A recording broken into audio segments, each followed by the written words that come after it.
Chapter 2 numericals sound chapter के solve करेंगे। तो पहला न्यूमेरिकल्स है calculate the speed of sound in air at the 50 centigrade giving the speed of sound at 0 centigrade is 331 metre per second. ठीक है, क्या करना है, हमें कैलकुलेट करनी है स्पीड ऑफ साउंड हवा के अंदर जब उसका टेम्परेचर बढ़ गया था 50 सेंटीग्रेड, जबकि पहले जो टेम्परेचर था हवा का तो 0 सेंटीग्रेड था और स्पीड ऑफ साउंड जो थी 331 मीटर पर सेकेंड थी। ठीक है, हमें मालूम करनी है। तो यहाँ से हम डेटा लिखेंगे। तो डेटा से जेनरेशन कर लेना, जो पहला टेम्परेचर था यानी T1 वो हम लिख लेते हैं T1 0 सेंटीग्रेड, और 0 सेंटीग्रेड को हम कन्वर्ट करेंगे केल्विन स्केल में। क्यों करेंगे, क्योंकि एक सेंटीग्रेड जो है ऐसा यूनिट नहीं है, इसको ऐसा यूनिट में कन्वर्ट करेंगे। तो हमने क्या करें, कन्वर्ट करने का तरीका कार है वो सेंटीग्रेड प्लस के ऐड कर देंगे, यानी के की वैल्यू है 273, इनको ऐड करेंगे तो ये हमारा आ गया केल्विन के अंदर। ठीक है, उसके बाद जो दूसरा जो टेम्परेचर मिला हुआ वो 50 सेंटीग्रेड यानी इंक्रीज़ होकर वो हमने T2 का नाम दे दिया है, वो 50 सेंटीग्रेड। तो 50 सेंटीग्रेड को केल्विन में कन्वर्ट करेंगे तो इनको 273 से ऐड कर देंगे तो ये केल्विन में कन्वर्ट हो जाएगा।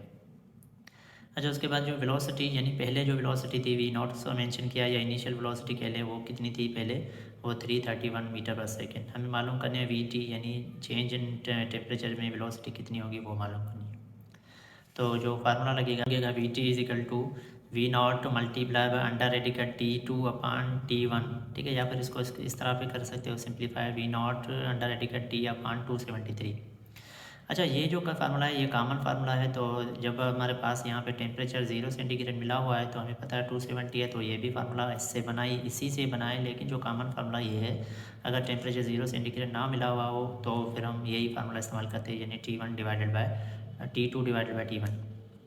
सॉल्यूशन करते हैं, सॉल्यूशन करने के बाद हम वैल्यू पुट कर देते हैं। वी नॉट की वैल्यू है 373 मल्टीप्लाई बाय अंडर रेडिकल, तो ये 273 T2 और डिवाइडेड बाय T1, इनको डिवाइड किया। पहले अंडर रेडिकल को सोल्व करते हैं, इनको अंडर रेडिकल को सोल्व करेंगे तो हमारा जवाब आ जाएगा 0.08।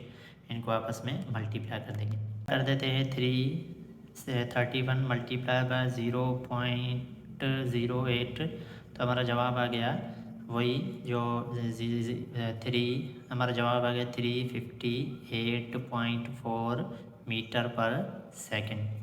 ठीक है, अब इसी को ही हम रिज़ल्ट के अंदर यहाँ लिख लेते हैं। तो रिज़ल्ट हमने लिख लिया, रिज़ल्ट में क्या लिखा, V T is equal to 357.4 metre per second.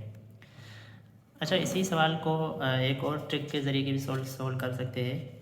तो इसी सेम क्वेश्चन को हम ट्रिक के एक और शॉर्टकट मेथड है, अगर न्यूमेरिकल्स में दिया हुआ है, अगर शॉर्ट या डिस्क्रिप्टिव दिया हुआ है तो हम इसी पैटर्न को फॉलो करेंगे। लेकिन अगर एमसीक्यूज़ में यही सवाल आता है तो इसको सॉल्व करने के लिए एक और ट्रिक मैं बताता चलूँ। तो ट्रिक कुछ इस तरह से है, ये साइड पे ही सोल्व कर लेते हैं। वो है ट्रिक क्या है कि इसका जो शॉर्टकट मेथड है वो इस तरह से मालूम कर सकते हैं, यानी वी।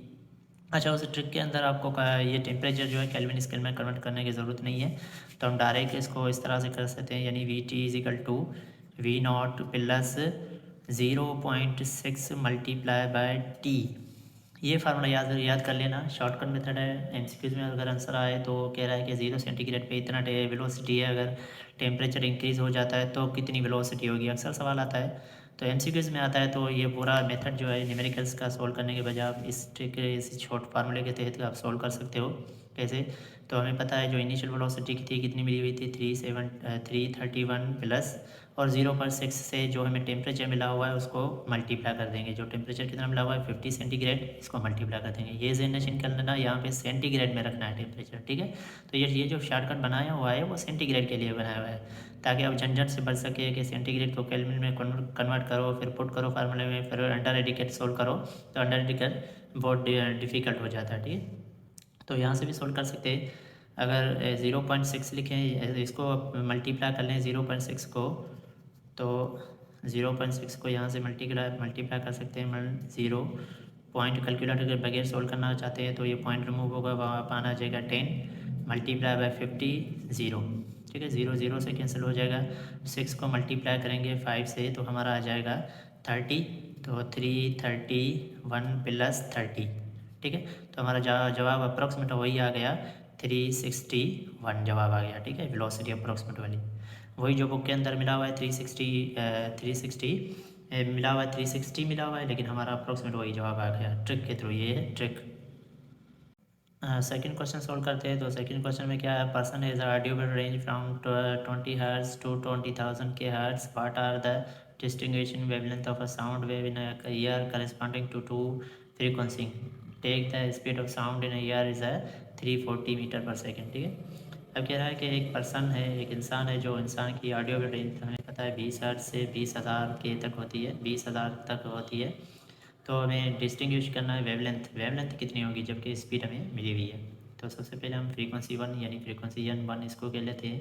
तो फ्रीक्वेंसी 1 हमें 20 हर्ट्ज मिली हुई है। उसके बाद फ्रीक्वेंसी 2 जो हमें मिली हुई है रेंज यानी इनिशियल लिमिट और फाइनल लिमिट, तो वह कितनी मिली हुई है 20 के हर्ट्ज। के होता है प्रीफिक्स, के की वैल्यू होती है 1000, तो इसको 1000 से मल्टीप्लाई कर देंगे तो ये हर्ट्ज में हो गया। स्पीड ऑफ साउंड कितनी मिली हुई है 340 मिली हुई है। ठीक है, अब हमें मालूम क्या रिक्वायर क्या करना है, वो रिक्वायर थी वेवलेंथ 1 यानी फ्रीक्वेंसी 1 के लिए वेवलेंथ कितनी होगी और वेवलेंथ 2 यानी फ्रीक्वेंसी 2 के लिए वेवलेंथ कितनी होगी। ठीक है, ये कर लिया। उसके बाद हम देखते हैं कि फार्मूला कौन सा लगेगा। जो फार्मूला लगेगा वो कुछ इस तरह से लगेगा, जो हमने पिछले वो सॉल्व किया था, वो क्या था, v is equal to lambda F. इसको रीअरेंज करेंगे, वेवलेंथ तो मालूम करनी है, तो इस तरह से हो जाएगा v अपान एफ हो जाएगा। इसी फार्मूले के अंदर पुट करके हम सॉल्यूशन सोल्व करेंगे। तो सॉल्यूशन हेडिंग दे देते हैं सॉल्यूशन। ठीक है, सॉल्यूशन कर लेते हैं। तो सॉल्यूशन के अंदर पहले हम क्या कर लेते हैं, वेवलेंथ 1 मालूम कर लेते हैं। तो वेवलेंथ 1 में स्पीड वही कॉमन रखेंगे 340 डिवाइडेड बाई फ्रीक्वेंसी कितनी मिली हुई है वो 20। ठीक है, तो यहाँ से हम डिवाइड कर लेंगे, 0 0 से कैंसिल, 2 का टेबल इस पे 1 टाइम और 2 का टेबल 3 पे 1 टाइम, 1 इसको दे देंगे 7 टाइम। तो जवाब हमारा आ गया 70 मीटर। ठीक है, उसके बाद क्या कर लेते हैं, ये था पार्ट 1। और उसके बाद जो है वेवलेंथ हमारी आ गई जवाब 70 मीटर। ठीक है, उसके बाद पार्ट 2 सोल्व करते हैं। तो यानी वेवलेंथ 2 मालूम करते हैं। तो वेवलेंथ 2 के लिए वही फार्मूला लगेगा, यानी v डिवाइडेड बाय f2। तो हमें पता है v कितनी मिली हुई है 340 डिवाइडेड बाई f2 कितनी मिली हुई है 0.2000। ठीक है, 0 यहाँ से कैंसिल, 0 यहाँ से कैंसिल। ठीक है, तो इसे क्या वही सेम टेबल लगेगा कि भाई इस पर टेबल कितना लगेगा, 2 का टेबल इस पर 1 टाइम और इस पर टेबल कितने लगा है 70 टाइम। तो यहाँ पे जवाब आ गया, नीचे कितना बचा, तो 70 डिवाइडेड बाय नीचे कितना बचा है 1000। ठीक है, अब ये 1000 को ऊपर साइंटिफिक नोटेशन में बगैर कैलकुलेटर से सोल्व कर सकते हो, डिवाइड करो या फिर इसको साइंटिफिक नोटेशन में करके ऊपर ले जाओ तो भी कर सकते हैं। ठीक है, तो हम ये वही करते हैं बगैर कैलकुलेटर के।